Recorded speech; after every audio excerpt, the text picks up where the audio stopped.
Hello students, बेटा इस video में हम दो रिएक्शन डिस्कस करने जा रहे हैं फिनॉल की। One is Kolbe's reaction and one is Reimer Tiemann reaction.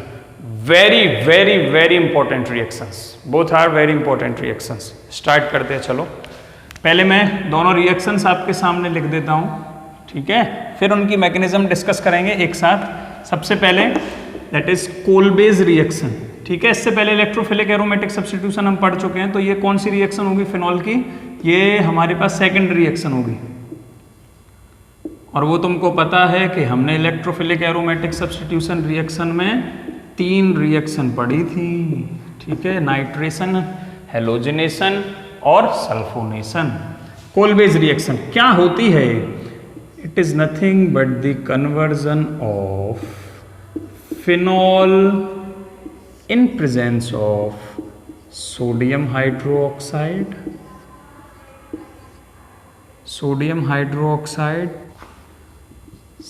second step CO2 and third is protonation, ठीक है। तो हमें जो प्रोडक्ट मिलता है वो ये है।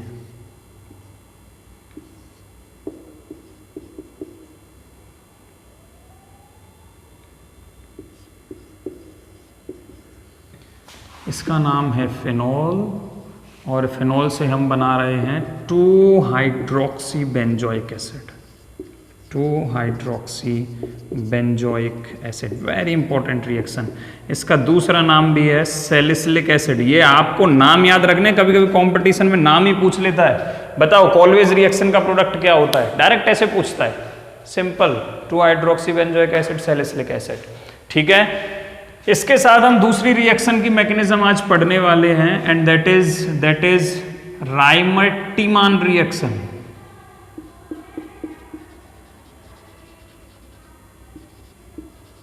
ये दोनों ही नेम रिएक्शन है और दोनों ही इंपॉर्टेंट है, ठीक है। राइमर-टीमान रिएक्शन, इसमें क्या होता है? इसमें भी फिनॉल होता है, बस चेंज याद रखना है आपको, फिनॉल होता है, ठीक है।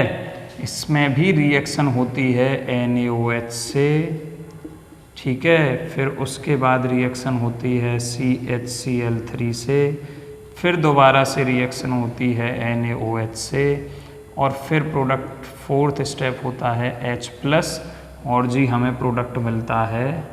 प्रोडक्ट भी बस देखो क्या चेंज हुआ, NaOH तो है ही, इसमें भी NaOH था, इसमें CHCl3 है, दैट इज क्लोरोफॉर्म यूज हो रहा है, और इसमें यहां पे CO2 है, ठीक है। तो यहां पे OH, ठीक है बेटा, और यहां पे आके लग जाता है CHO। इसका नाम हो जाएगा 2-हाइड्रोक्सी बेंजल्डिहाइड। एक और नाम है इसका, दैट इज सैलिसिल एल्डिहाइड,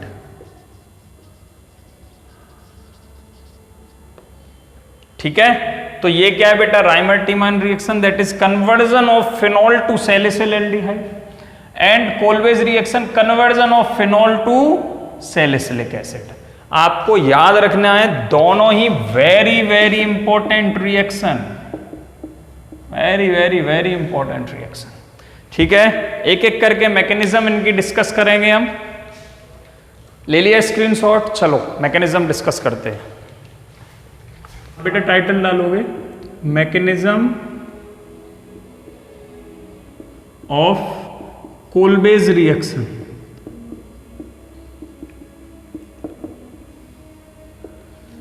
ठीक है। देखो अब क्या होता है, एकदम मस्त सी मैकेनिज्म है, अच्छे से जैसे बोलता जाऊं वैसे करते जाना बस, और कुछ नहीं है। देखो सबसे पहले क्या होता है तुम्हें पता है, फिनॉल है, ठीक है बेटा, क्या है? फिनॉल है।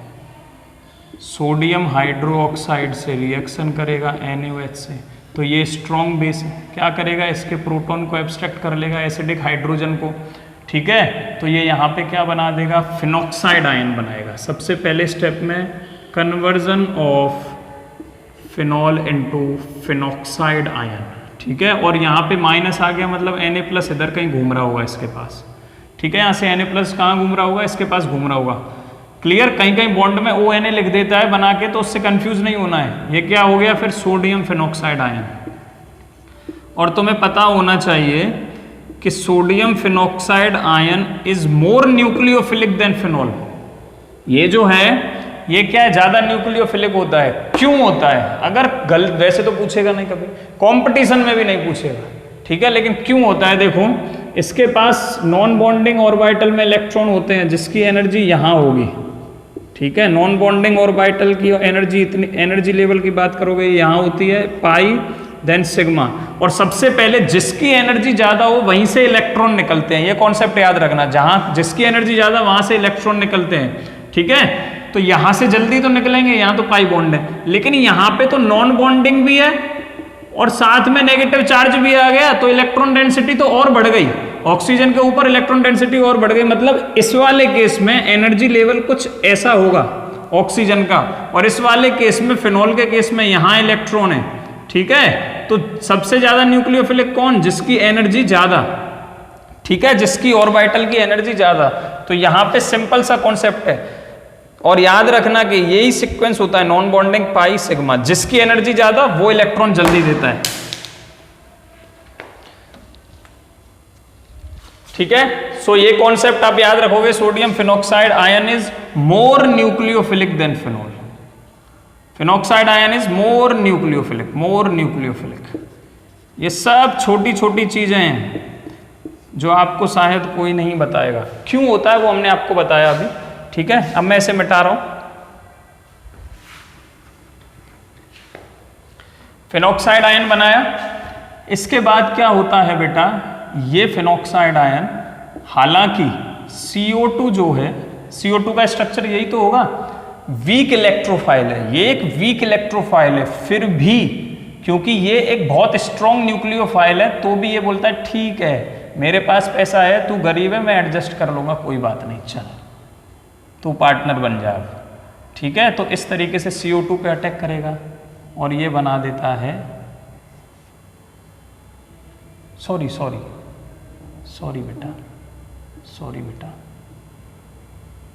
ठीक है, CO2 है, ठीक है। ये क्या स्ट्रॉन्ग न्यूक्लियोफाइल है, तो ये क्या करता है, यहां से अपने बॉन्ड के नेगेटिव चार्ज के इलेक्ट्रॉन्स को यहां पे बॉन्ड बनाने में ट्रांसफर करेगा, और ये बॉन्ड के इलेक्ट्रॉन्स इस वाले कार्बन पे आएंगे, तो यहां जो नेगेटिव चार्ज जनरेट होगा, यहां एक नेगेटिव चार्ज जनरेट होगा, वो किस पे अटैक करेगा, वो अटैक करेगा इस वाले कार्बन पे, CO2 के पे, ये आया, ठीक है। और इस बॉन्ड में से किसी भी एक ऑक्सीजन के इलेक्ट्रॉन इधर खुल जाएंगे, तो क्या बनेगा, देखो प्रोडक्ट बनेगा ये O, ठीक है। यहाँ पे Na पॉजिटिव अभी तक घूम रहा है, ठीक है, और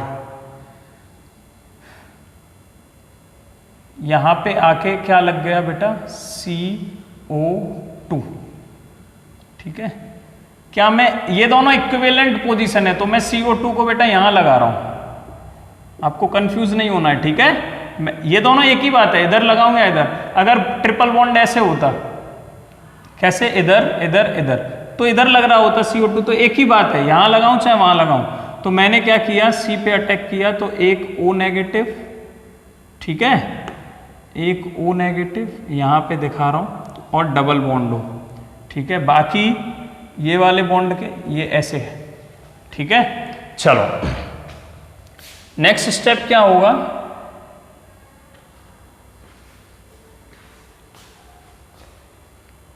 हाँ चलो, अब ये Na+ जहां देखो, Na+ तो वहां घूमता रहेगा जहां नेगेटिव चार्ज है, उसे कोई फर्क नहीं पड़ता, उसे तो बस थोड़ी सी स्टेबिलिटी चाहिए। अब यहाँ पे तुम्हें पता है बेंजीन रिंग के हर कार्बन पे एक हाइड्रोजन होता है, तो यहाँ एक हाइड्रोजन भी होगा, ठीक है। इस वाले हाइड्रोजन को बेटा ये जो नेगेटिव ऑक्सीजन है ये एब्स्ट्रैक्ट कर लेता है, ठीक है, ये अपनी तरफ खींच लेता है, ठीक है। और ये बॉन्ड के इलेक्ट्रॉन यहाँ ट्रांसफर हो जाते हैं, और ये बॉन्ड के इलेक्ट्रॉन फिर से ऑक्सीजन पे ट्रांसफर हो जाते हैं, तो स्ट्रक्चर बनता है कुछ ऐसा।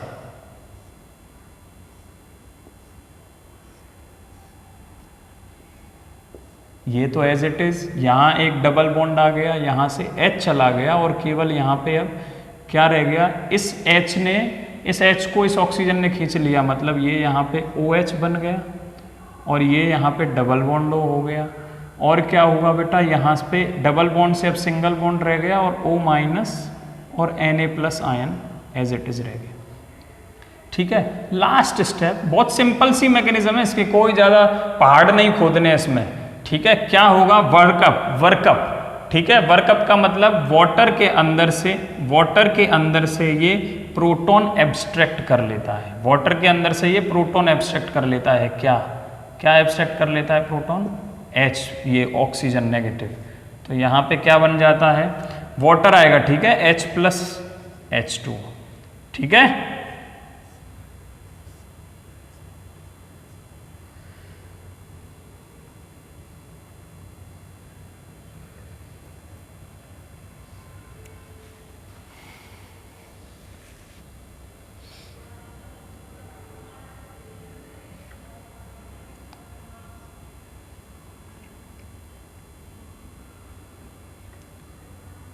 तो ये बेटा H+ आएगा। ठीक है, H+ इस प्रोटॉन को एब्स्ट्रैक्ट कर लेता है। कहाँ से? यहाँ पे आप डाइल्यूट एसिड ले सकते हो। ठीक है, जब भी आपको किसी का प्रोटोनेशन कराना हो तो आप उसके अंदर डाइल्यूट एसिड डाल दो। डाइल्यूट एसिड हमेशा ऐसे आ जाता है, मैं हूँ ना, डरते क्यों हो, मैं दे दूंगा ना प्रोटॉन, ये प्रोटॉन दे देगा, Na+Cl के साथ अलग होके निकल जाएगा। तो यहाँ पे क्या बन गया, ये OH, और यहाँ क्या लग गया, देखो ये कुछ नहीं है, COOH ही तो है, यही तो है, यही हमें बनाना था। देखो जरा ये क्या बन गया, ऑर्थो हाइड्रोक्सी बेंजोइक एसिड।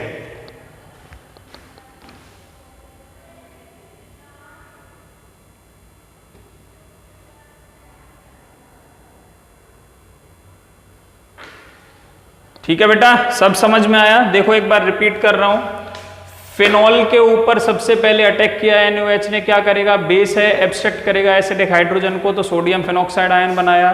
फिर सोडियम फिनॉक्साइड आयन ने ये बॉन्ड, ये नेगेटिव चार्ज के इलेक्ट्रॉन यहाँ पे पाई बॉन्ड बनाया, ये यहाँ पे ट्रांसफर होंगे और ये जो यहाँ नेगेटिव चार्ज बनेगा ये अटैक करेगा कार्बन पे। सिंपल, हर कार्बन पे यहाँ हाइड्रोजन है तो मैंने यहाँ पे नेगेटिव चार्ज बनाया, अदरवाइज अगर आप यहाँ पे ये 3 बॉन्ड बनाते हो, 1 2 3, तो ये इधर भी बन सकता है। तो ये दोनों इक्विवेलेंट पोजीशन है, इसलिए मैंने यहाँ पे ऐसे बना दिया क्योंकि यहाँ जगह नहीं थी। ठीक है, फिर क्या हुआ, यहाँ पे भी हाइड्रोजन होगा, हर बेंजीन रिंग के हर कार्बन पे एक हाइड्रोजन है, तो एरोमेटिसिटी रिटेन करने के लिए ये क्या करता है, ऑक्सीजन इस हाइड्रोजन को एब्स्ट्रैक्ट कर लेता है। ठीक है, ये बॉन्ड के इलेक्ट्रॉन यहाँ ट्रांसफर हो जाते हैं, तो क्या होगा, नेक्स्ट स्ट्रक्चर में यहाँ पाई बॉन्ड बन रहा होगा, इसने एब्स्ट्रैक्ट कर लिया तो ये प्रोटॉन यहाँ आ गया। ठीक है, और ये बॉन्ड के इलेक्ट्रॉन यहाँ खुल गए तो फिर से O- यहाँ बन गया। और Na+ तो भाई साहब ऐसे हैं, जहाँ जहाँ नेगेटिव चार्ज घूमता रहेगा वहाँ वहाँ घूमते रहेंगे अपनी स्टेबिलिटी के लिए। ठीक है, तुम दे दो, तुम नहीं तो तुम दे दो, तुम नहीं तो तुम दे दो, कोई तो दो मुझे। ठीक है, और फिर लास्ट में इसका वर्कअप कराने के लिए डाइल्यूट एसिड से रिएक्शन करा दो, दैट इज H+ लिखा छोड़ देते हैं। जब हम एरो पे, तो मैंने आपको पहले ही बोला था कि वहाँ डाइल्यूट एसिड प्रेजेंट होगा जिसमें प्रोटॉन प्रेजेंट रहता है। कुछ लोग वर्कअप वाटर से भी कराते हैं तो उसमें कंफ्यूज नहीं होना है, वो भी एप्लीकेबल है। ठीक है, सिंपल क्या बन गया, यहाँ पे O के साथ H आ गया तो ये 2 hydroxy benzoic acid that is salicylic acid form हो गया। ठीक है, तो बेटा ये थी कोलवेज रिएक्शन की mechanism, very important mechanism and very useful. आपको इसकी डायरेक्ट रिएक्शन तो हर कीमत पे याद होनी चाहिए, चाहे इसका मेन प्रोडक्ट याद हो कि ना हो, सॉरी मैकेनिज्म याद हो कि ना हो, लेकिन बहुत मुश्किल नहीं है, आपको करनी चाहिए इसकी मैकेनिज्म क्योंकि इंपॉर्टेंट है। ठीक है, अब मुझे नहीं पता कि आप कितना करोगे कितना नहीं करोगे, बाकी आपके ऊपर है, आपको जो पढ़ना है वो पढ़ो, मेरा काम था कराने का वो मैंने करा दिया। चलो अब हम देखते हैं इसी के नीचे, इसका प्रोडक्ट तो आपको पता है, यहाँ के बाद तो आप प्रोडक्ट बना सकते हो, दैट इज सैलिसिलिक एसिड, लिख के छोड़ दे रहा हूँ। ठीक है, इसके बाद का H+ के बाद का जो प्रोडक्ट आएगा, क्योंकि आप लास्ट में एक स्क्रीनशॉट ले लेना। अब हम मैकेनिज्म ऑफ राइमर-टीमान रिएक्शन की बात कर रहे हैं। RT reaction, Reimer Tiemann reaction, very important mechanism. ठीक है, बड़ी इंटरेस्टिंग सी मैकेनिज्म हो रही है, सिंपल नहीं है, थोड़ा सा ट्विस्ट है।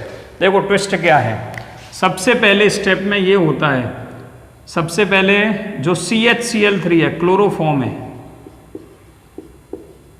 ठीक है, बेस इससे रिएक्ट करता है, NaOH का एक मोल इससे रिएक्ट करता है। अब देखो ये क्लोरीन यहाँ पे इससे इलेक्ट्रॉन खींच रहा है, तो ये हाइड्रोजन क्या हुआ, एसिडिक हुआ, इसको बेस अपनी तरफ एब्स्ट्रैक्ट कर लेगा और ये बना देगा, that is Cl Cl Cl and C के ऊपर नेगेटिव। ठीक है, नेगेटिव मतलब ये बॉन्ड के दोनों इलेक्ट्रॉन इस पे ट्रांसफर। ठीक है, अब देखो कार्बन पे कितने इलेक्ट्रॉन प्रेजेंट हैं, 1 2 3 4 और 5, एक एक तो क्लोरीन के हैं। 5 इलेक्ट्रॉन कार्बन के ऊपर रह नहीं सकते, अनस्टेबल हो जाएगा भाई साहब, जगह ही नहीं है उसके पास 4 इलेक्ट्रॉन ज्यादा रखने के लिए। तो वो क्या करेगा, क्या करेगा बेटा, क्या करेगा, अनस्टेबल रहता है, क्या करेगा, यहाँ से क्लोरीन इस बॉन्ड के दोनों इलेक्ट्रॉन को लेके यहाँ से फुर्र हो जाता है Cl-, ठीक है, और यहाँ पे छोड़ जाता है Cl Cl और ये 2 इलेक्ट्रॉन। ठीक है, ये बन जाता है, इसका नाम है बेटा dichlorocarbene and it is an intermediate. जैसे इंटरमीडिएट, अच्छा इसका हाइब्रिडाइजेशन चेक करोगे तो 1 2 और 3, ठीक है 3 ही है, तो इसका मतलब हाइब्रिडाइजेशन हो जाएगा sp2। इसका मतलब इस पे एक पी खाली है, एक पी खाली है, मतलब जैसे कार्बोकैटायन का नेचर होता है वैसे ही डाइक्लोरोकार्बीन मतलब कार्बीन इंटरमीडिएट का नेचर होता है, कार्बीन का एक सब्स्टिट्यूएंट है डाइक्लोरोकार्बीन। ठीक है, तो जैसे कार्बोकैटायन की स्टेबिलिटी चेक की जाती है वैसे ही इसकी स्टेबिलिटी चेक की जाएगी। जैसे कार्बोकैटायन इलेक्ट्रोफाइल की तरह काम करता है वैसे ये भी इलेक्ट्रोफाइल की तरह काम करेगा। तो मैकेनिज्म ऑफ राइमर-टीमान रिएक्शन में स्टेप फर्स्ट ये होता है, that is formation of carbene intermediate, carbene intermediate और ब्रैकेट में लिख देना इलेक्ट्रोफाइल, इलेक्ट्रोफाइल। ठीक है, ये एक इलेक्ट्रोफाइल है, याद रखना ये एक इलेक्ट्रोफाइल है। ठीक है, अच्छा इसके साथ दूसरा क्या होता है, दूसरे स्टेप में क्या होता है, स्टेप 2, कि जो फिनॉल है वो कन्वर्ट होता है NaOH से रिएक्शन करके। NaOH का दूसरा मोल इससे रिएक्शन करेगा, H को अपनी तरफ खींचेगा, H2O निकलेगा और Na+ वहां पहुंच जाएगा, that is sodium phenoxide ion बना रहा होगा, O-। ये क्या बन गया, फिनॉक्साइड आयन, जो कि बहुत ज्यादा न्यूक्लियोफिलिक रहता है, बहुत ज्यादा न्यूक्लियोफिलिक रहता है, और यहाँ पे Na+ बन जाएगा। ठीक है, तो ये इसको A मान लो और इसको मैंने बोल दिया B। ये क्या है, सोडियम फिनॉक्साइड का आयन है। अब भाई साहब ये इस पे अटैक करता है उसी तरीके से जैसे ऊपर था, ये बॉन्ड स्टेप 3।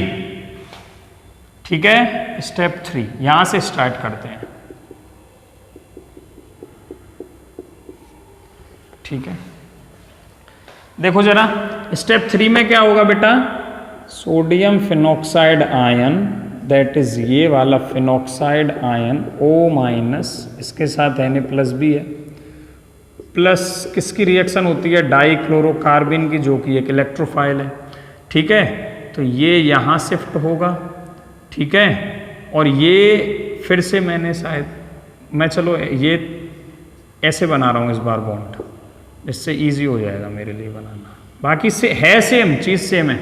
ये यहाँ ट्रांसफर, ये बॉन्ड के इलेक्ट्रॉन इस पे आएंगे तो यहाँ नेगेटिव चार्ज जनरेट होगा।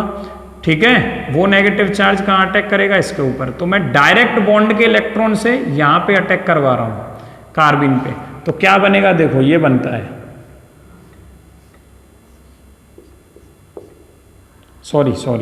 सॉरी बेटा, ये यहाँ पे डबल बॉन्ड हो Na+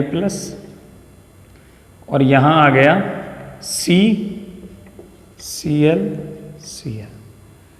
इज इट क्लियर?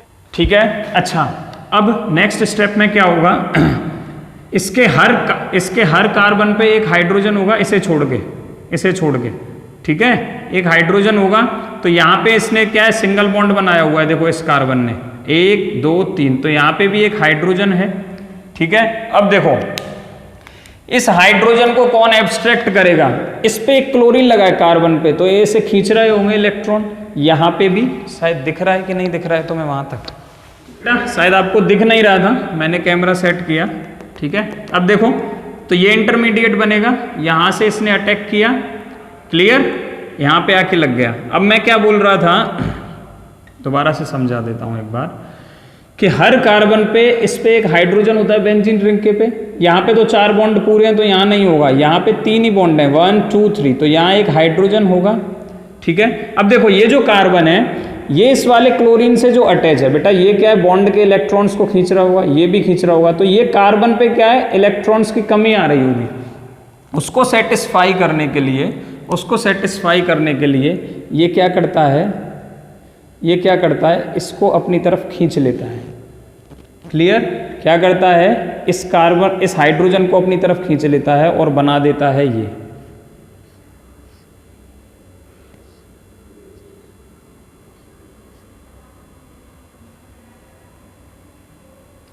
फिर ये वाले बॉन्ड के इलेक्ट्रॉन कहाँ ट्रांसफर हो जाएंगे, यहाँ, और ये यहाँ पे O-,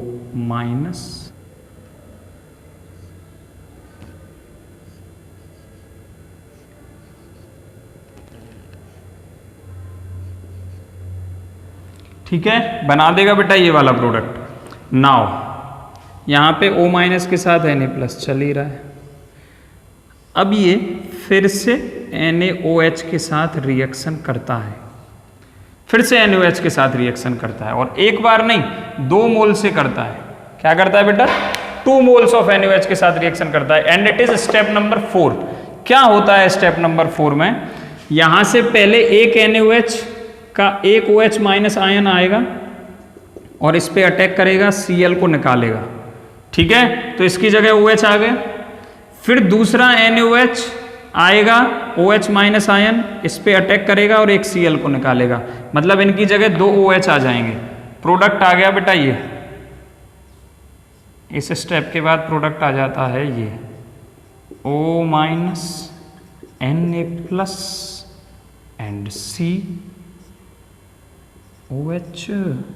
OH और एक H था इस पे, ठीक है, समझ में आ रहा है। चलो अब नेक्स्ट स्टेप में क्या होगा, नेक्स्ट स्टेप में क्या होगा, यहां से थोड़ा सा इधर जा रहे हैं, एक H और इसका ये OH निकल जाता है, ठीक है, ठीक है बेटा, क्या बोल रहा हूं मैं, ये H और ये OH निकल जाता है, यहां से थोड़ा सा स्पेस कर दूं, यहाँ पे थोड़ा सा क्लियर नहीं दिख रहा होगा आपको, मैं स्पेस कर रहा हूं, यहाँ पे क्या किया, 2 NaOH ने अटैक किया, ठीक है, तो ये क्या बनाया था, इसने क्या बनाया था, ये था OH और OH, ठीक है, थोड़ा सा ऐसे दिखा दो। अब यहाँ से वाटर का मॉलिक्यूल एलिमिनेट होता है, ठीक है, वाटर का मॉलिक्यूल क्या होता है, एलिमिनेट होता है, H+ और OH-, मतलब यहाँ से ये बॉन्ड के इलेक्ट्रॉन लेगा, ठीक है, और इस H को लेगा अपने साथ, ये बॉन्ड के इलेक्ट्रॉन यहाँ ट्रांसफर हो जाएंगे, क्या बन जाएगा बेटा, क्या बन जाएगा बेटा, दैट इज ऊपर O-, Na+, और यहाँ आ गया C पे एक हाइड्रोजन लगा है, लगा दिया, और ये बॉन्ड के इलेक्ट्रॉन यहाँ ट्रांसफर, मतलब डबल बॉन्डेड ऑक्सीजन, ठीक है, बस कुछ नहीं है अब तो, last step and it is workup, केवल डाइल्यूट एसिड से रिएक्शन करा दो, H+ की प्रेजेंस में, O- इसे एब्स्ट्रैक्ट कर लेगा, Na+ इसके एनायन के साथ चला जाएगा, जैसे HCl लिया है तो यहाँ से Na+ और Cl- निकल जाएंगे और H उसके साथ चला जाएगा, और हमें फाइनल प्रोडक्ट मिलता है बेटा ये, that is OH and CHO, ठीक है बेटा, ऑर्थो हाइड्रोक्सी बेंजल्डिहाइड, ठीक है, इसका नाम क्या है, ऑर्थो हाइड्रोक्सी बेंजल्डिहाइड, 2 हाइड्रोक्सीबेंजल्डिहाइड और सैलिसिल एल्डिहाइड। एक बार रिपीट कर रहा हूं, क्या किया था हमने सबसे पहले स्टेप में, फॉर्मेशन ऑफ कार्बिन इंटरमीडिएट, NaOH ने हाइड्रोजन एब्स्ट्रैक्ट किया, कार्बिन बना, यहाँ से बॉन्ड के इलेक्ट्रॉन इस पे ट्रांसफर, ये डाइक्लोरोकार्बन इंटरमीडिएट बन गया, दैट इज इलेक्ट्रोफाइल की तरह एक्ट करेगा, sp2 इसका हाइब्रिडाइजेशन होता है इसलिए। फिर नेक्स्ट स्टेप में NaOH ने क्या किया, फिनॉक्साइड आयन बनाया, फिर फिनॉक्साइड आयन ने क्या किया, डाइक्लोरोकार्बन इंटरमीडिएट के साथ रिएक्शन की, ठीक है, और उसमें भी क्या होता है, ये बॉन्ड के इलेक्ट्रॉन यहाँ ट्रांसफर होते हैं, ये अटैक करता है इसके ऊपर, ठीक है। अब ये H के बॉन्ड के इलेक्ट्रॉन यहाँ पे ट्रांसफर हुए, ठीक है, फिर उसके बाद ये डबल बॉन्डेड ऑक्सीजन के इलेक्ट्रॉन इस पे ट्रांसफर, ठीक है, और ये हाइड्रोजन को ये कार्बन एब्स्ट्रैक्ट कर लेता है क्योंकि इसे जरूरत है, ठीक है, ये कार्बन ने एब्स्ट्रैक्ट कर लिया, ये H यहाँ आ गया, ये एरोमेटिसिटी रिगेन हो गई, यहाँ पे माइनस चार्ज आ गया, फिर दो NaOH ने रिएक्शन की, एक OH आया इसकी जगह तो Cl निकला, तो यहाँ एक OH लग जाएगा, फिर दूसरा NaOH का OH आएगा तो ये Cl को निकाल देगा, that is nucleophilic substitution reaction हो रही है इस वाले स्टेप में, ठीक है, जो आप पहले पढ़ चुके हो। फिर क्या हुआ, ये प्रोडक्ट बन गया, देन सिंपल यहाँ से -H2O डिहाइड्रेशन होता है, ये H प्लस और यहाँ से OH माइनस निकला, इस बॉन्ड के दोनों इलेक्ट्रॉन कार्बन ऑक्सीजन बॉन्ड पे ट्रांसफर हो जाते हैं, पाई बॉन्ड फॉर्म हो गया और ये हमको प्रोडक्ट मिला। Now last step is workup, that is H plus dilute HCl के साथ रिएक्शन करेगा तो NaCl निकल जाएगा, कोई भी यहाँ पे H2SO4 भी हो सकता है डाइल्यूट, तो HSO4 NaHSO4 निकलता, सोडियम बाइसल्फेट निकलता, मतलब अलग अलग निकल सकते हैं, जो भी तुम यूज करोगे। तो केवल H प्लस लिखोगे तो डायरेक्ट प्रोडक्ट लिख देना, ये सब HCl लिखने की जरूरत नहीं है। तो ये क्या बन गया, 2-हाइड्रोक्सी बेंजल्डिहाइड और ऑर्थो हाइड्रोक्सी बेंजल्डिहाइड और सैलिसिलल्डिहाइड, ठीक है। तो बेटा ये थी mechanism of Kolbe's reaction and mechanism of Reimer Tiemann reaction, ये दोनों ही बहुत इंपॉर्टेंट रिएक्शन है, ठीक है, तो आपको याद रखनी है।